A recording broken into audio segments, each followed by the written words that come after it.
उसके घर में इतनी गरीबी थी कि जब वो चौथी क्लास में था तो उसके पिता उसकी पढ़ाई छुड़वाकर उसको काम पर लगाना चाहते थे। टीचर के समझाने पर जैसे तैसे पढ़ाई तो बच गई, लेकिन जिंदगी आसान नहीं हुई। उसने अपनी पढ़ाई का खर्च उठाने के लिए होटल में वेटर का काम किया, पिता के काम में हाथ बटाया। वो पढ़ता जा रहा था बिना ये जाने कि उसको बनना क्या है। लेकिन एक बार एक अधिकारी ने उसके पिता से रिश्वत मांगी और उस दिन शेख अंसार अहमद ने यह तय कर लिया कि वो एक अधिकारी बनेगा। महाराष्ट्र पीसीएस की परीक्षा वो पास नहीं कर पाया, लेकिन यूपीएससी की परीक्षा उसने पहली कोशिश में ही न सिर्फ पास कर ली, बल्कि 361वीं रैंक भी हासिल की।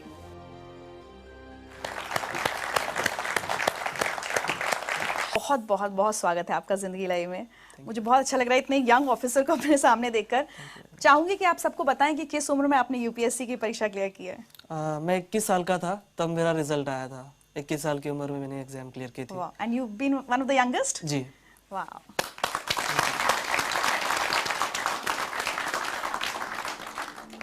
बहुत गरीबी के दिन देखे हैं बचपन में? जी हाँ बिल्कुल, क्योंकि मेरे पिताजी जैसा एक ऑटो रिक्शा ड्राइवर थे और जो बीपीएल फैमिलीज होती है, बिलो पॉवर्टी लाइन, जो घर आपने देखा अभी, वो घर भी हमें उसी के तहत मिला था। तो एक बिलो पॉवर्टी लाइन की फैमिली में मैं पैदा हुआ था।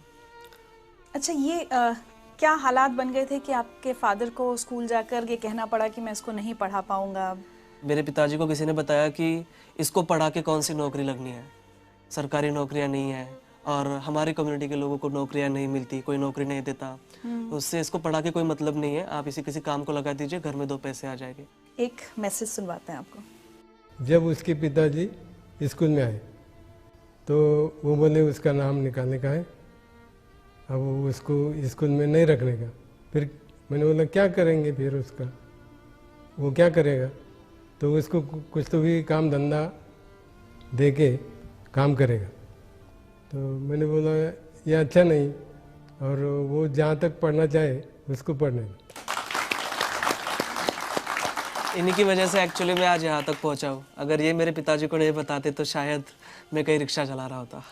आपकी अम्मी भी खेत में मजदूरी करती थी घर का खर्च चलाने के लिए?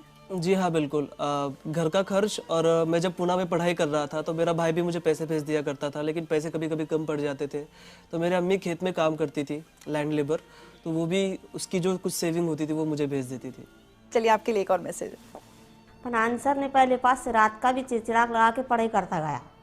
सो जा बोले होंगे तो नहीं तुम सो जाओ, दिन कभी कभी दिन निकल जाना उसको। जो पहले पास से पहली से नंबर 1 आते गया तो आखिर तक नंबर 1 ही आया उसका। उसकी पढ़ाई को हमने कोई कमी नहीं आने दी, घर का परिस्थिति बताई नहीं हमने उसको कभी।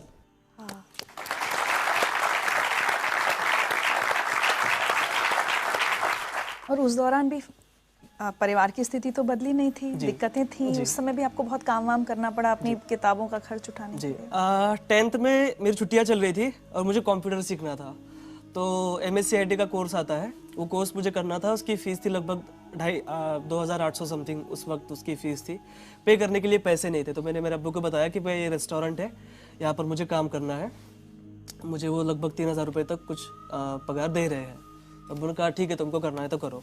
फिर मैं उस रेस्टोरेंट में काम करता था। सुबह 8 बजे से लेकर रात में 11 बजे तक वो काम होता था।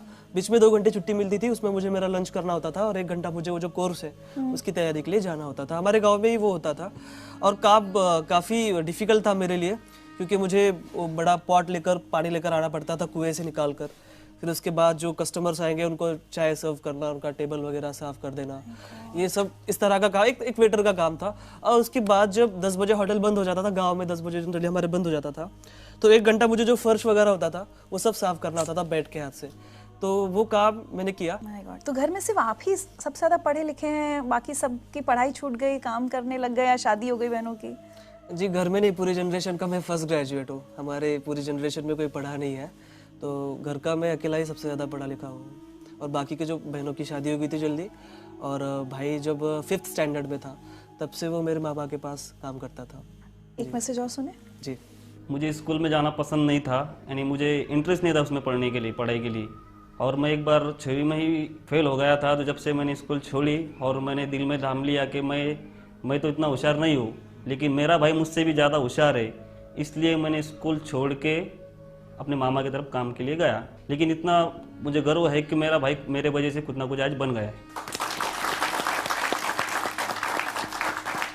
मेरे सक्सेस का बहुत बड़ा क्रेडिट जो है मेरे माता पिता के बाद मेरे भाई को जाता है, क्योंकि देखिए अक्सर ये होता है कि बड़ा भाई छोटे भाई की पढ़ाई के लिए पैसे खर्च करता है, लेकिन यहाँ उल्टा था। छोटा भाई रात दिन मेहनत करके बड़े भाई को पैसे दे रहा था। ये आपसे छोटे हैं? जी। और मैंने 10वीं की छुट्टियों में काम किया, 12वीं की छुट्टियों में काम किया, कॉलेज के फर्स्ट ईयर की छुट्टियों में काम किया, लेकिन लास्ट के 2 साल जो बहुत अहम थे मेरे प्रिपरेशन के, उस वक्त मैंने कहीं कोई जॉब नहीं की। मुझे जो सारे पैसे थे मेरे भाई पूरी डेट के ऊपर मुझे ट्रांसफ़र कर देता था बैंक में, तो बहुत बड़ी बात थी मेरे लिए। अच्छा एक बात बताइए, कभी आपने अपने अब्बू से शिकायत की कि अब्बू अगर 4th में तब वो नहीं आप मेरे टीचर की बात मानते, अगर मेरी पढ़ाई छूट जाती तो आज मैं IAS ऑफिसर नहीं होता? मैंने कभी मेरे अब्बू से कोई शिकायत नहीं की है। कोई गरीब नहीं चाहता कि उसका बेटा कभी ना पढ़े, कहीं मोल मजदूरी करे चाइल्ड लेबर के तौर पर, कोई बाप नहीं चाहता, लेकिन वो मजबूरियाँ थी उनकी। सो मैं बहुत रिस्पेक्ट करता हूँ मेरे पेरेंट्स की। आज तो वो बहुत फख्र महसूस करते होंगे आपके ऊपर। जी जी जी। एक मैसेज और आया आपके लिए। 12वीं में उसको 100 पाव के 100 मार्क मिले, आर्ट्स में वो भी, तो मास्टर लोग मुझे वहाँ बुलाए, बाहर वाले कॉलेज में मेरा सत्कार रखे, मेरा स्वागत करे, मेरे को बुलाए। फिर मेरे और छाती ऐसी धड़कने को लगी कि मैंने बोला आप कुछ तो भी मेरा बच्चा बनने के काम का हो गया, कुछ तो भी है मेरे में ताकत। वो हिसाब से फिर मैं करते गया। फिर बाद में बोला अपने को जो घर भी बेचना पड़ा और दुकान भी बेचना पड़ी और गाड़ी भी बेचना पड़ी तो भी बेच डालेंगे, अपन अपने बच्चों को पढ़ाएंगे। उन्होंने मुझे पूछे कि आपका बच्चा क्या बना, तो मैं बोला सर मुझे वो भी नहीं मालूम, मेरे को इतना मालूम है कि मेरा बच्चा कोई ऑफिसर बनने वाला है। ये बताइए, अब ये सब हालात हो गए, उसके बाद ग्रेजुएशन, और दिमाग में ये कब आया कि मुझे UPSC, मतलब गांव में जैसे आप पले बड़े, आपको पता भी नहीं होगा कि UPSC की परीक्षा भी कुछ होती है, तो ये सफ़र तक कैसे पहुँचे? हमको एक घरकुल योजना मिली थी BPL फैमिली के तहत, तो मेरे पिताजी तहसील ऑफिस में उसका चेक लाने के लिए गए थे। वहाँ के ऑफिसर ने कहा कि देखो अगर आप मुझे 10% देते हो, 30,000 हमको तब मिल रहे थे, 10% अगर आप देते हो इसका 3,000 रुपये, तो मैं आपको अभी चेक आपका सैंक्शन करा दूंगा फास्ट इमीडिएटली। ऐसे हालात में 3,000 रुपये की रिश्वत उन्होंने उस ऑफिसर को दे दी।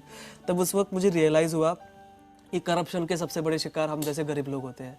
फिर 10th की छुट्टियों में हमारे एक क्लास टीचर थे मापारी सर, वो ब्लॉक एजुकेशन ऑफिसर बने, महाराष्ट्र पब्लिक सर्विस कमीशन के MPSC के जो स्टेट का एग्जाम होता है वो क्लियर करके ऑफिसर बन गए। उनका मैंने पेपर में नाम पढ़ा, फिर उनको मैं जाकर मिला, मैंने कहा सर आप ऑफिसर बन गए और मुझे भी ऑफिसर बनना है, कैसे बनते मुझे प्लीज़ बताइए। फिर उन्होंने मुझे MPSC के बारे में बताया। फिर मैं जब कॉलेज में गया 10वीं पास करके, वहाँ पर हमारे एक टीचर थे जो वो भी तैयारी कर रहे थे UPSC की, उन्होंने उनसे MPSC के बारे में पूछा और फ्लो में उन्होंने मुझे UPSC के बारे में बता दिया कि ये भी बड़ा, उससे बड़ा एग्जाम होता है, इसमें से IAS बन सकते हो, कलेक्टर बन सकते हो। सपने देखने के लिए कौन से पैसे देने, और मेरे पास हारने के लिए कुछ था ही नहीं, तो मैंने कहा चलो बड़ा गैम्बल खेलते हैं, मैं अब UPSC की तैयारी करूँगा। अंसर, कभी जब तैयारी कर रहे थे UPSC की, उस दौरान भी तो ये फेज आया होगा कभी कि ये प्रेशर बने कि अब छोड़ो, इसमें तो पता नहीं होगा या नहीं होगा, कोई छोटी मोटी नौकरी कर लेते हैं, कम से कम अब्बू अम्मी का हाथ बटाएं, ये प्रेशर था आपके ऊपर? जी बिल्कुल था। बहुत बार ऐसा लगता था कि कंपटीशन देखिए 5-5.5 लाख बच्चे एग्जाम देते हैं, तैयारी करने वाले तो उससे भी ज़्यादा है, लेकिन बाद में खुद से ही मैं पूछता था कि ठीक है मैं ये नहीं करूँगा तो क्या करूँगा, छोटी मोटी कहीं नौकरी कर लूँगा, उसमें मैं सेटिस्फाइड नहीं रह पाऊँगा, मुझे बड़ा करना है कुछ तो। और मैं पढ़ाई भी नहीं छोड़ सकता था, क्योंकि देखिए मेरे सामने 2 ही ऑप्शन थे, डू और डाई, इसमें मुझे करना ही था। और वही रीज़न है कि मैं इतनी फर्स्ट अटेम्प्ट में 21वीं साल की उम्र में ये क्लियर किया, क्योंकि मेरे पास दूसरा कोई ऑप्शन नहीं था। एक मैसेज और है आपके लिए। जब UPSC मेंस का रिजल्ट लगा उस दिन मैंने तुझे कॉल किया था और मैंने तुझे सबसे पहले बताया कि तू पास हो गया है। उस शाम हम मिले भी थे, तू बहुत खुश और इमोशनल था, मैं भी वो खुशी जाहिर कर रहा था, पर उस इतने बड़े दिन भी तेरे पास खाने के लिए पैसे नहीं थे। हम दोनों ने हमारे घर पे ही खाना खाया था। मेरे लिए ये बहुत बड़ी बात नहीं है कि मैंने तुझे खाना खिलाया, पर मेरे लिए ये अवसर था कि मैंने इतने कम उम्र वाले एक IAS ऑफिसर के साथ खाना खाया।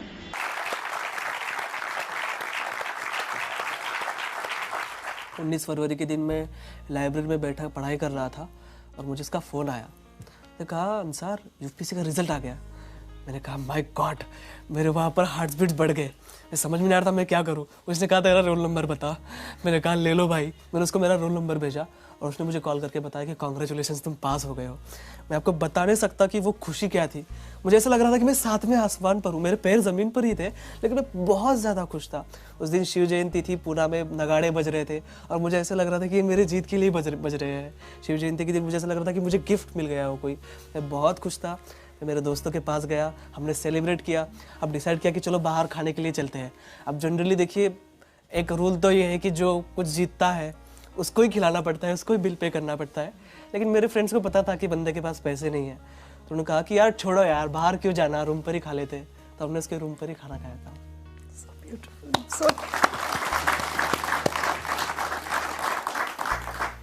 मेरे पास सच्ची आज शब्द नहीं, आपकी बातें सुनकर कि इतनी खुशी हो रही है कि एक बच्चा कहाँ से कहाँ पहुँचा है और अब जल्द ही आपकी नौकरी की शुरुआत होने वाली है। आपको लगता है अंसार, आप जहाँ से आए हैं, आपका जो बैकग्राउंड है, क्या वो आपको एक अलग ऑफिसर बनाएंगी? मैं ये सोचता हूँ कि मेरे लाइफ में मैंने जो फेस किया है वो किसी और को फेस ना करना पड़े। तो जाहिर सी बात है कि मैं एक अच्छा ऑफिसर बन पाऊंगा। मेरे साथ वो मोटिवेशन रहेगा। जब भी मैं किसी बच्चे को कोई काम करते हुए देखूंगा तो मुझे वो फील आएगा कि कुछ साल पहले मैं भी ऐसा काम कर रहा था और मुझे बहुत बुरा लगता था जब मैं किसी को चाय सर्व करता था या किसी का टेबल साफ़ करता था। तो वो फीलिंग आएंगी और मैं उसके लिए काम करूँगा। तो मुझे लगता है कि मैं एक अच्छा ऑफिसर बन पाऊँगा just because of my background. आज अगर पीछे मुड़ के देखते हैं और अपनी ज़िंदगी की कोई एक चीज़ बदलना चाहें तो क्या होगा? मेरी ज़िंदगी की, मैं चाहूँगा कि मेरा बचपन फिर से आ जाए और मेरे पिताजी उसमें IAS हो। सो जैस मुझे तो जब मुझे कोई यूनिफॉर्म ना मिला हो या कोई किताब ना मिली हो तो वो मुझे मिल जाए। कोई एक मैसेज जो आप सब लोगों को, और सिर्फ जो यहाँ बैठे हैं वो नहीं, जो बहुत सारे लोग टेलीविजन पर आपको देख रहे हैं और उसमें से बहुत सारे IAS की तैयारी कर रहे होंगे, उनको क्या मैसेज देना चाहेंगे? जी, मैं उनको यही मैसेज देना चाहूँगा, एक रिक्शा चलाने वाले का लड़का अगर IAS बन सकता है, जिसने अपनी लाइफ में सारे ऑड्स देखे हो, तो मुझे ऐसा लगता है कि हमारे देश का कोई भी बच्चा, और गरीब से गरीब बच्चा भी, और किसी भी मजहब का बच्चा IAS बन सकता है। आप सभी को मेरी बहुत बहुत शुभकामनाएं।